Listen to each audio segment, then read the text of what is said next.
Since World War II, the world of sports in the U.S. has undergone dramatic changes. The first decade after the war witnessed the resurgence of baseball as the national sport, particularly with the return of hero athletes, the formation of the NBA, and the transformation of professional football into a powerhouse organization vying with baseball as the national sport. In addition, African Americans had gained entry into the American Federation of Labor and other labor unions. These organizations exerted additional political pressure on public institutions and on the larger population to treat black people as equal citizens.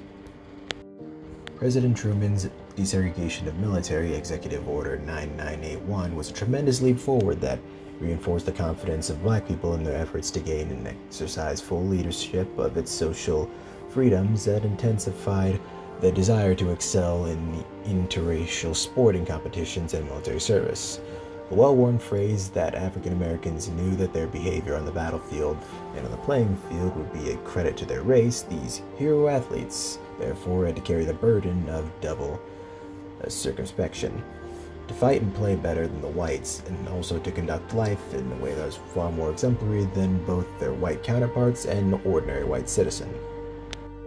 African American hero athletes, or sports stars, at both the collegiate and professional level, have carved out a record of bravery and a tradition of excellence on playing fields and sports arenas, and in the armed forces for which they served. From the Battlefield to the Playing Field documentary vignette series for television will examine why Hall of Fame athletes who answered the call and fought for their country in World War II. Perhaps no other enterprise has benefited the African American man more directly or indirectly than sports. The sports arena, for more than 100 years, has been a testing ground for democracy. Destroying the myth of white superiority, the military was also one of the places where African Americans could obtain the same advancements as their white counterparts. That is, until it started to mirror the racism that persisted in civilian life.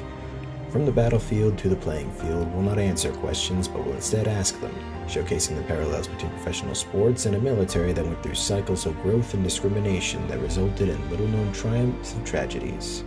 These soldiers, some of them not household names, all of them patriots, served with a distinction and sometimes died for liberty, freedom, equality, and democracy.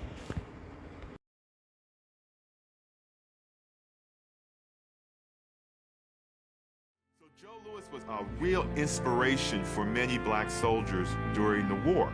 He was treated like a hero, like a god when he would come, and these soldiers would see him and crowd around him and everything. But the other thing the soldiers did, they would complain to him about their condition, about the racist conditions. He'd pick up the phone and said, "It's not right down here, Truman, get it fixed."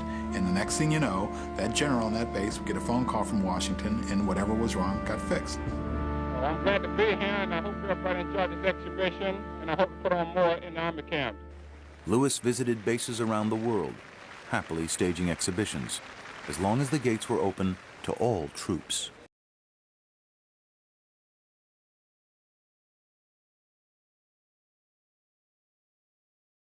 On the evening of July 6, 1944, 1 month after Allied forces landed in Normandy, Jackie Robinson boarded a military bus headed to nearby Temple, Texas. He got on the bus on the Army grounds, and he sat next to a woman who looked like she was white. She was a friend of his, and she wasn't white. The bus driver came back and said, "Move to the back of the bus," and Jack refused. He said, "I will not." I ignored him. I had just seen the Army regulations that had been sent out. No discrimination on any Army vehicle on an Army post in the United States. I refused to allow this civilian to dictate to me where I was going to sit. The trial began on August 2nd, 1944. In his testimony, Jackie admitted that he had threatened a private who had insulted him. "If you ever call me a nigger again, I'll break you in two," he'd said. When asked what the word nigger meant, Robinson said, "My grandmother was a slave, and she said the definition of the word was a low, uncouth person. I don't consider that I am low and uncouth. I do not consider myself a nigger at all."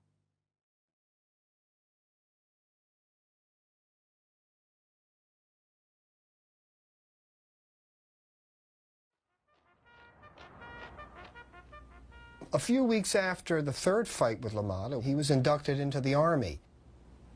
He was assigned to the Joe Louis Troop, which was a group of boxers headed, of course, by the heavyweight champion that toured around Army bases in the United States trying to foster good relationships between the black and the white troops. But obviously down south they had a different ideal of what was a good relationship, because when they got to Mississippi, Ray discovered that the black troops were not allowed to come to see the exhibition. So what he did is he confronted the general at the post and said if there weren't any black troops there, there wouldn't be any exhibition. So a quick call to the War Department, and that was another victory for Ray Robinson.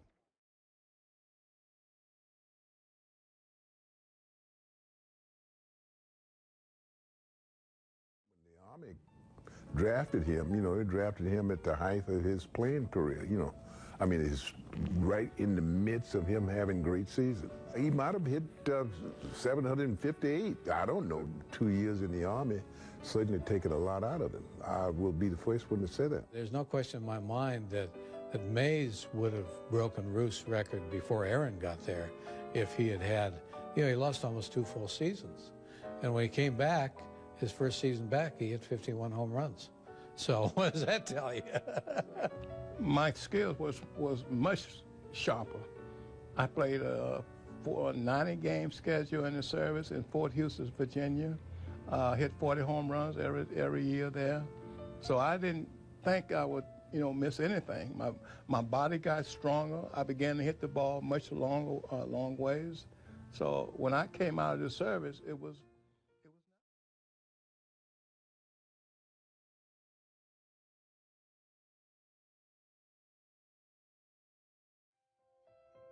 The fact that Jackie Robinson took the time to send Arthur a congratulatory telegram after winning the U.S. Open meant so much to Arthur, but I think in the big picture, the telegram was significant on many, many levels.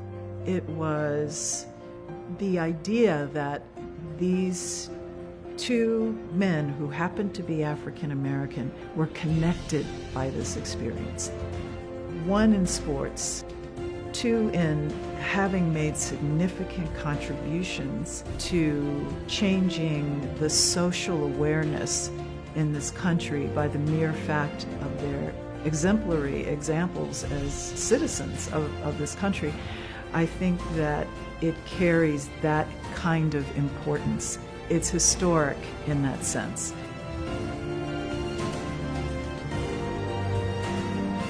And happy to be holding this telegram in my